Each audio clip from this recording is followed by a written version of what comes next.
um convênio que foi firmado nos anos 70, que estabelece, né, também vem sendo atualizado, que estabelece a níveis mundiais quais são as substâncias ilícitas, mas aí no caso, essas substâncias foram apreendidas e os agentes tiveram que ser liberados, porque eles não podiam ser enquadrados porque aquela conduta não era típica.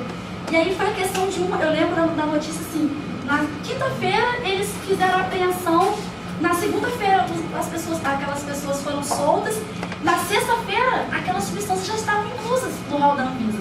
Foi uma coisa assim, eu não estou criticando, eu entendo a postura assim, é por um sentido realmente de tutelar eu imagino que eles façam na melhor das intenções, só que, e aí, qual que é a discussão? Né? A gente vota, por mais que eles não façam muita coisa pela gente, mas a gente vota porque a gente quer os nossos interesses representados lá no Congresso. E a partir do momento onde você não tem esse debate em sede legislativa, onde você delega isso para o Poder Executivo, isso vira a cargo dos funcionários do Poder Executivo. E aí eu que sou cidadão, né, que legitimo que tem que concordar, não concordar, mas assim, a minha aprovação é o que legitima, né? Aí você pega, por exemplo, essa proposta, ela em 8 dias foram 20 mil acessos, então assim, 20 mil para um país com 190 milhões é pouca gente, mas eu tenho certeza que existem muitas outras pessoas que falam, então é para proibir o álcool também, proibir o tabaco também, para de fazer propaganda de álcool como é, para de fazer propaganda do tabaco como é, sabe? Então eu não vejo legitimidade nessa norma penal em banco. Para mim é inconstitucional em todas as vias. Tem tempo? Tem. Temos todo o tempo do mundo. E é Renato Russo. Não, como diria Renato Russo. Renato Russo. Temos todo o tempo. Melhor Renato Russo. Renato Russo tem que a propósito. Uma filósofa contemporânea. Quando eu fui Renato Russo, não foi filósofo, não é contemporâneo. Eu tenho. Porque nós temos um tempo regimental de 15 minutos. O tempo regimental já foi utilizado, mais. Não, mas enquanto presidente, o poder não é absoluto, soberano. Eu entendi bem dessa questão de você deixar para outro poder o que um poder deveria fazer. Mas na sua primeira fala, essa minha questão agora vem da sua fala. Na sua primeira observação, você diz assim, nós já temos muita lei, uma lei para cada coisa. E aí a gente ia ter na lei também a enumeração dessas drogas e a enumeração dessas armas, e a lei ficaria por isso. Por outro lado, o Cristóvão Buarque, quando fez o projeto de lei dele, ele falou o quê? Não, para eu fazer um projeto de lei dessa estatura, eu tenho que convocar os especialistas, os técnicos. Né? Então, o direito é bonito por causa disso. Eu tive um professor na pós-graduação, na primeira pós-graduação que eu fiz, eu tive um professor que me falava assim, se você quiser estudar alguma coisa fácil, vai estudar física nuclear. Direito é complicado, entendeu? Porque é exatamente isso. Entendeu? Quando você pensa que encontrou a resposta, o direito muda a pergunta. Né? Então, a gente vai ficar nessa... Você entendeu? Isso é um desafio para você. Porque você vai progredir nesse estudo. Você está fazendo um trabalho de conclusão de curso. Você vai progredir nesse estudo. Isso é um desafio para você. Né? Quem sabe você amanhã vai estar trabalhando numa comissão que vai fazer uma proposta para alterar isso aqui. Isso é um desafio para você. E aí você vai querer colocar na lei a enumeração de todas as drogas que são proibidas. Pensa nisso. Você vai querer colocar na lei a enumeração de todas as drogas proibidas. Quer dizer, aí quando você precisar alterar a lei, você vai ter que fazer um projeto de lei e mandar para a Câmara alterar, e não vai ter essa velocidade que você falou, de no dia seguinte estar na lista da Anvisa.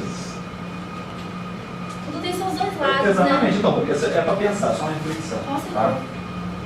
A outra questão que eu reputo interessante de você fazer se explicar, e você citou isso na sua exposição oral aqui agora, é a questão da quantidade. Né? Já tem algum tempo, né, que a gente está nessa profissão, né, e a gente já tem um bocado de coisa. Eu já vi apreensões de grande quantidade para uso próprio e já vi apreensão de pequena quantidade como tráfico. Esse critério objetivo de você colocar na lei que até determinada quantidade é uso pessoal e acima dessa quantidade é tráfico, não, eu acho que pode ser um critério. Eu escrevi isso na conclusão. Eu vi, por isso eu estou colocando. Eu acho que pode ser um critério. Só que você, nem na conclusão e nem no seu trabalho, você aliou esse critério a outros critérios que poderiam ajudar. Você está me entendendo? Foi muito objetivo. Você citou o caso da Espanha, que 50 gramas de haxixe seria o limite. Então, quais seriam os critérios que poderiam ser utilizados junto com a quantidade? Não estou falando dos critérios que hoje usualmente se fala, que você também cita isso no seu trabalho. Né? Então, o que o juiz examina quando vai aplicar a pena? Isso aí eu também sei, está no seu trabalho, no seu vídeo. Qual a sua sugestão para aliar a essa questão da quantidade a avaliação, a ponderação, a proporção do que é tráfico e do que é... Eu colocaria assim, artigo 33. Aí conduta, aí colocaria assim, né? Aquele parágrafo segundo eu traria para o artigo 33, o juiz se atenderá à natureza, da substância, inciso 1. Em relação aos antecedentes, colocaria atentar-se se o agente possui emprego fixo, residência, laços com a comunidade, esse tipo de coisa, seria um critério que eu utilizaria. O segundo critério que eu colocaria seria elementos que indiquem, eu coloquei essa conclusão também, que indicassem o dolo em praticar a conduta de mercantilização. E isso eu acho que deveria entrar nesse artigo 33, que para título de traficância, se fosse necessariamente obrigatório que houvesse o dolo de mercantilizar. E o que tem até uma jurisprudência que eu coloquei, porque hoje em dia alguns juízes se usam da obtenção de lucro fácil como maneira para poder aumentar a pena. Então, assim, o lucro, aí ela fala assim, o lucro fácil ele já é característica inerente do tipo penal do tráfico. Então, por que isso não entra na lei? O lucro, o dolo de mercantilizar. Aí você coloca assim, encontrar aparelhos, inciso, 3, encontrar aparelhos de medida, balanças, inciso 4, encontrar armamentos, pessoas que trabalham naquela organização, no manuseio. Esse tipo de elemento que eu digo para poder ter um requisito objetivo.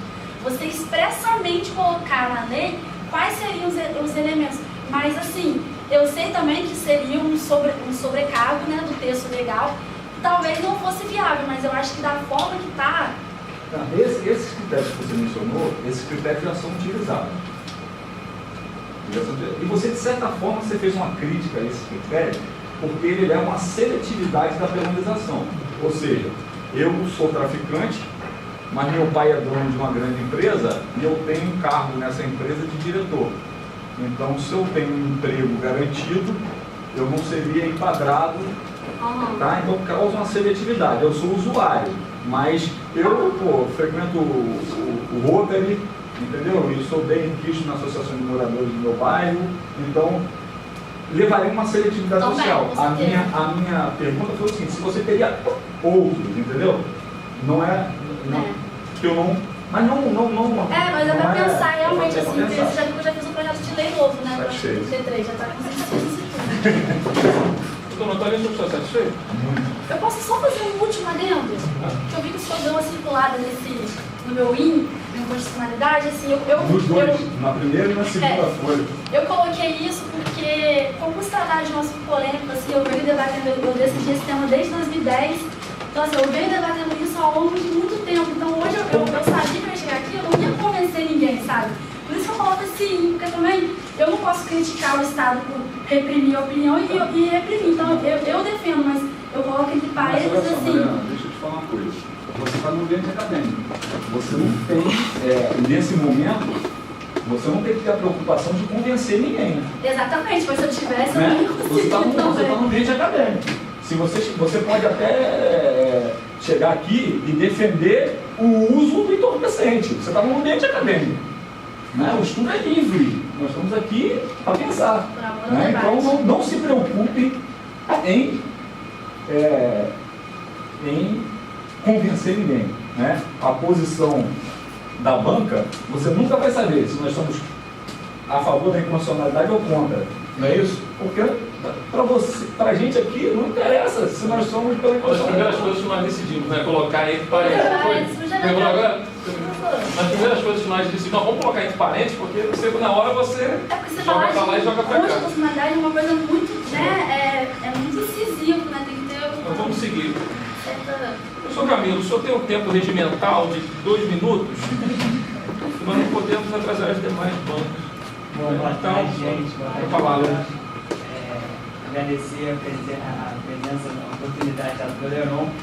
Heron e Natalino são duas referências para mim, na vida profissional e na vida acadêmica. Por vir aqui, pareceu um plano. Não estou ficando em pé aqui. Você gosta pessoal? Você gosta do pessoal? Não, não é pessoal, não. Pessoal, A pessoa não é referência para ninguém, né? Mas, para quem não sabe, o Heron falou da questão etária do Natalino, mas ele deu aula, então o Heron também está muito Tentei omitir essas partes. Mas é bom, gente. Tentei omitir essa parte. Então eu não deu aula, eu estou aqui já participando de banca ao lado dele, então ele também não é tão novo assim quanto parece, embora eu tenha falado. Karina, seu trabalho, assim, após as considerações do Dr. Natalino, acho que já exauriu bastante tempo, eu tenho que falar uma coisa para você, duas na verdade. Uma é que eu espero que você desenvolva isso em outras áreas, em termos de uma dissertação de mestrado, uma tese de doutorado. E a outra é que eu resumiria tudo que eu devo te falar numa palavra: calma, tá? Calma, cautela. Eu acho assim, você, não na sua apresentação, mas no seu trabalho, você já está propondo uma nova lei, você quer descriminalizar, despenalizar. Calma, assim, por que calma? Porque, na verdade, foi um juiz que declarou inconstitucional um controle que, se chegar ao STF, quando chegar, isso vai demorar 5, 10, 15 anos, e aí você já está pulinando pela inconstitucionalidade de um artigo. Tudo bem, isso é um entendimento de um juiz, né? A gente está com a cabeça de juiz é diferente da nossa. A gente está aqui para discutir justamente isso. Exemplo que você fez agora, quando eu fiz o mestrado, a minha sessão de mestrado foi justamente sobre